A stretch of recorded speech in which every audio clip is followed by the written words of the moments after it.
When he was found hanging from his cell bars, 29-year-old Raymond Hay became the 11th person to die unnaturally in Brixton Prison in 18 months. The three-day inquest heard of a series of blunders admitted by the prison authorities in the days prior to the remand prisoner's death. Hay, in jail on unproved cannabis possession charges, had been wrongly declared HIV positive and placed in the hospital prison wing. He was promised a doctor's visit on the morning of his death. Instead, he had a brief call from a probation officer. Despite self-inflicted injuries, he was left in a single cell with a belt, although the cell was searched. This afternoon, the inquest jury returned an open verdict. I think a lot was covered up. There was a lot of blunders made. It's not good enough. There's been so many suicides, and how many more is there going to be? There's people lying now on life support machines, free I believe.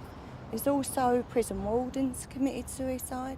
Something's got to be radically wrong in there. Things should be brought out to the open, what happened to him. Because a lot of these things that happened to him, it never come to light. There was papers that wasn't known, and they didn't come out to 7 months after his death. And I find that it was a cover-up, to such that they couldn't even reach a verdict, and it was an open verdict, so there must be things that were wrong. The coroner, Sir Montague Levine, made 4 recommendations to stop further deaths at Brixton. There's a need for surveillance in cells of suicidal prisoners. Closed-circuit TV should be considered. Suicidal prisoners who ask for counselling should receive it within 24 hours. Notes on prisoners should be available to staff when required.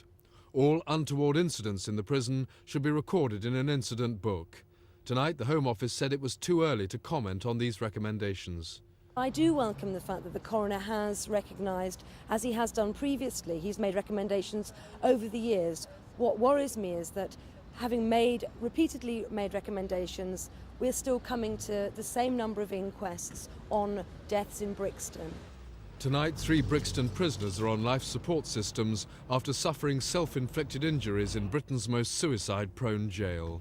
And Jean Hay faces life alone with her 3-year-old daughter after her husband Raymond, unconvicted of any offence, was found hanged in the prison. Simon Neve, Thames News.